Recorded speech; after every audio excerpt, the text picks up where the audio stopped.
Hey guys, welcome to my channel. तो आज की वीडियो में हम बात करेंगे इम्परफेक्शंस इन सॉलिड के बारे में। तो जैसा कि मैंने पहली वीडियोस में आपको क्रिस्टलाइन सॉलिड के बारे में एक्सप्लेन किया था और आपको बताया था कि क्रिस्टलाइन सॉलिड में जो कंस्टिट्यूएंट पार्टिकल्स होते हैं वो एक रेगुलर और सिस्टमेटिक वे में अरेंज होते हैं। तो उसी अरेंजमेंट में अगर इरेगुलरिटीज़ क्रिएट हो जाए तो उसकी वजह से वहाँ पर डिफेक्ट क्रिएट हो जाते हैं। मीन्स वहाँ पर जो इरेगुलरिटीज़ पाई जाती है उसके आइडियल अरेंजमेंट में उसी को हम डिफेक्ट या इम्परफेक्शंस बोलते हैं। तो बेसिकली डिफेक्ट्स को यहाँ पे टू पार्ट्स में डिवाइड किया गया है on the basis of constituent particles. तो first one is point defect and the second one is line defect. तो हम यहाँ पर पॉइंट डिफेक्ट के बारे में एक्सप्लेन करेंगे। तो पॉइंट डिफेक्ट अगर हम देखें तो point defects are the irregularities around any point और एनी एटम। मीन्स किसी भी एटम के अराउंड में या किसी भी एटम के रिस्पेक्ट में अगर कोई इनपरफेक्शंस दिखाई देती है तो उसी को हम पॉइंट डिफेक्ट बोलते हैं। लेकिन अगर हम लाइन डिफेक्ट की बात करें तो लाइन डिफेक्ट में एक किसी स्पेसिफिक रो या कॉलम में जो डिफेक्ट क्रिएट होता है उसको हम लाइन डिफेक्ट बोलते हैं। तो यहाँ पर पॉइंट डिफेक्ट तीन पार्ट्स में डिवाइड किया गया है। First one stoichiometric defect, second non stoichiometric defect and the third one is impurity defect. So stoichiometric defect basically these are the defects in which the reactant and the product have same number of stoichiometric coefficient. Means जो number of coefficients होते हैं reactant and product में वो same हो तो उसको हम stoichiometric defect बोलते हैं। तो यहाँ पर इनको टू पार्ट्स में डिवाइड किया है। फर्स्ट है नॉन आयनिक कंपाउंड्स में and the second is ionic compound में। तो नॉन आयनिक कंपाउंड में बेसिकली दो टाइप्स में पाए जाएंगे, पहला है वैकेंसी डिफेक्ट और दूसरा इंटरस्टिशियल। और अगर हम आयनिक की बात करें तो आयनिक में ये फ्रैंकल एंड शॉर्ट की डिफेक्ट। तो चलिए एक एक करके हम इसको एक्सप्लेन कर लेते हैं। तो यहाँ पर डिफेक्ट की मैंने डेफिनेशन लिख दी है कि defects are basically irregularities in the arrangement of constituent particles. Point defect हमारा किसी भी पॉइंट या किसी भी एटम के अराउंड में जो इरेगुलरिटीज़ दिखती है उसको हम पॉइंट डिफेक्ट बोलते हैं। लाइन डिफेक्ट हमारा हो गया किसी भी रो या कॉलम के रिस्पेक्ट में अगर कोई इरेगुलरिटीज़ दिखती है तो उसको हम लाइन डिफेक्ट बोलते हैं। अब हम डायरेक्ट पहुँचते हैं स्टाइक्योमेट्रिक डिफेक्ट पर। तो स्टाइक्योमेट्रिक डिफेक्ट में पहला मैंने नॉन आयनिक कंपाउंड्स में बताया था। तो नॉन आयनिक कंपाउंड में दो पार्ट में डिवाइड किया गया है, पहला है वैकेंसी डिफेक्ट एंड दूसरा है इंटरस्टिशियल डिफेक्ट। तो वैकेंसी डिफेक्ट में बेसिकली होता क्या है, जो हमारे कंस्टिट्यूएंट पार्टिकल्स होते हैं वो अपनी ओरिजिनल साइट को छोड़कर कहीं और चले जाते हैं। मीन्स जो उनकी ओरिजिनल साइट होती है वो वैकेंट हो जाती है। ये जो आपको सर्कल में दिख रहे हैं हमारे पार्टिकल्स हैं एंड ये जो ग्रीन कलर का आपको बॉक्स दिख रहा है ये उसकी वैकेंट स्पेस है। मीन्स यहाँ से जो हमारे पार्टिकल्स हैं वो यहाँ से बाहर निकल गए हैं, तो इसीलिए यहाँ पर ये वैकेंट स्पेस हो गई है एंड इसको हम वैकेंसी डिफेक्ट बोलते हैं। अब क्योंकि इसमें पार्टिकल्स बाहर निकले हैं इससे ही इसकी डेंसिटी डिक्रीज हो जाती है। अब अगर हम इंटरस्टिशियल डिफेक्ट की बात करें तो इंटरस्टिशियल डिफेक्ट में पार्टिकल्स बाहर से एंटर करते हैं और वो इंटरस्टिशियल साइट्स पर आकर फिट हो जाते हैं। अब इंटरस्टिशियल साइट की अगर हम बात करें तो पार्टिकल्स की ओरिजिनल साइट के अलावा जो फ्री स्पेस होता है उसी को हम इंटरस्टिशियल साइट्स बोलते हैं।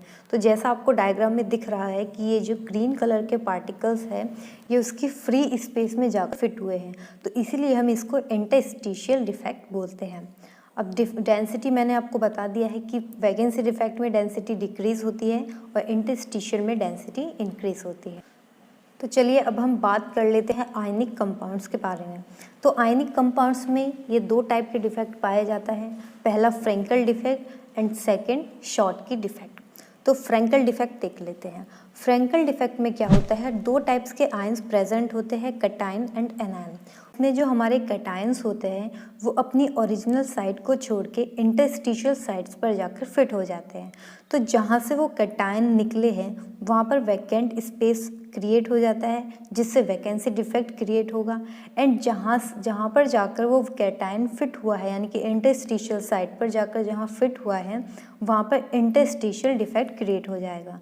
तो फ्रैंकल डिफेक्ट में दोनों ही डिफेक्ट क्रिएट होते हैं, वैकेंसी एंड इंटरस्टिशियल डिफेक्ट।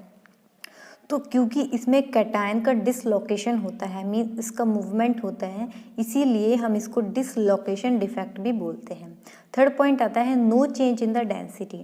अब क्योंकि इस कंपाउंड में जो हमारे कैटायंस है वो मूव कर रहे हैं उसी कंपाउंड में, मीन्स वो अपनी ओरिजिनल साइड को छोड़ के सिर्फ इंटरस्टिशियल साइड्स पर ही गए हैं, यानी कि बाहर नहीं निकले हैं, तो उसकी वजह से उसकी डेंसिटी पर कोई इफेक्ट नहीं पड़ेगा।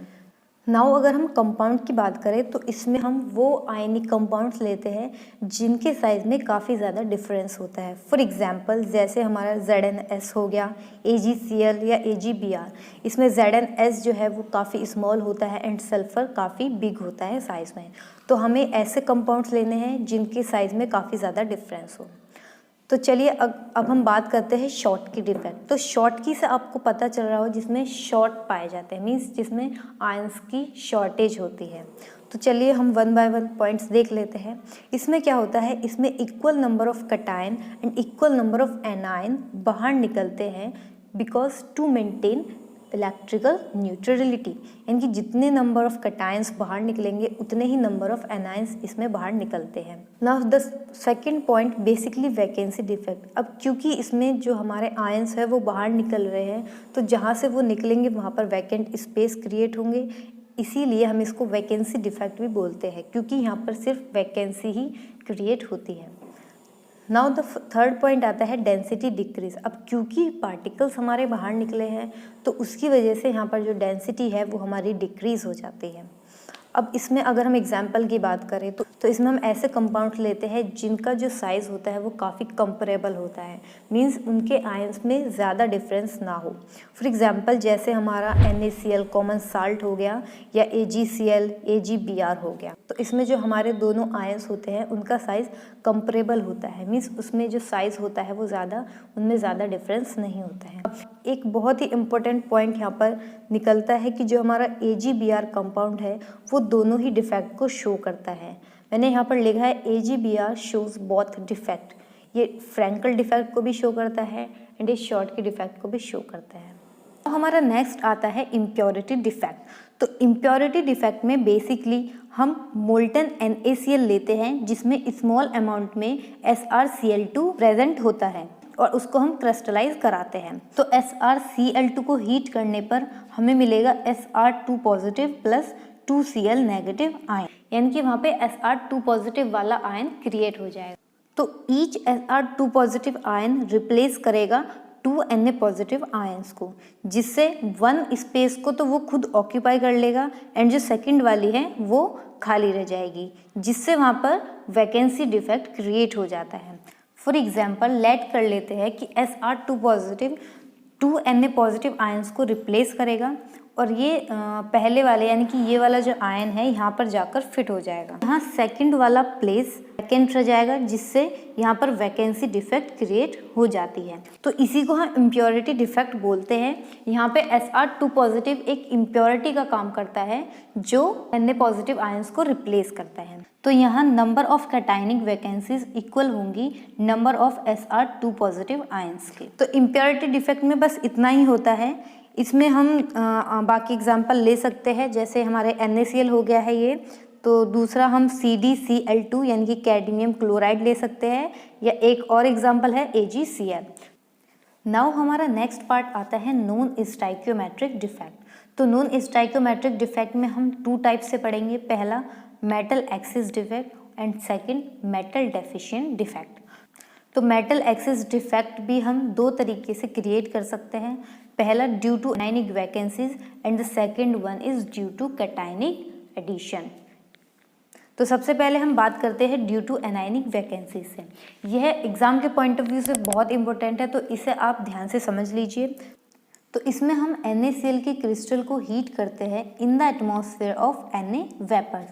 उससे क्या होता है, Na हमारा ब्रेक होता है Na पॉजिटिव प्लस इलेक्ट्रॉन में। तो यहाँ पर Na पॉजिटिव आयंस डिपॉजिट हो जाते हैं क्रिस्टल की सरफेस पर। तो क्रिस्टल का जो हमारा Cl नेगेटिव आयन है वो डिफ्यूज हो जाता है Na के साथ और फॉर्मेशन करता है NaCl। तो यहाँ से कंपाउंड के अंदर से Cl नेगेटिव बाहर गया है, तो वहाँ पर एनायनिक वैकेंसी क्रिएट हो जाती है। तो इसी एनायनिक साइट को ऑक्यूपाई करता है हमारा अनपेयर्ड इलेक्ट्रॉन, जो कि क्रिएट हुआ था Na पॉजिटिव आयन से। तो इसी को हम बोलते हैं एफ सेंटर, जो कि एक ग्रीक वर्ड फार्बेजेंडर से क्रिएट हुआ है।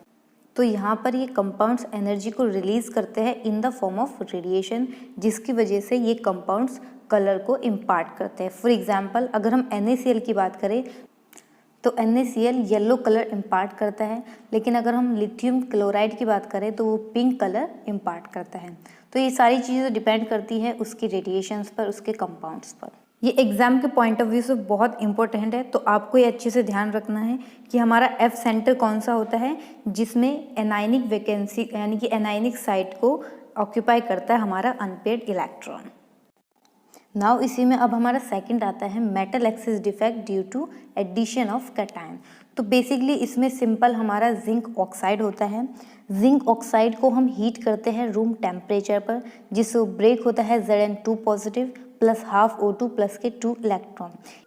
इसमें ये ऑक्सीजन को लूज़ करता है और Zn2 पॉजिटिव आयंस जो कि अब एक्सेस अमाउंट में प्रोड्यूस हो गए हैं वो इंटरस्टिशियल साइट्स पर जाकर फिट हो जाएंगे।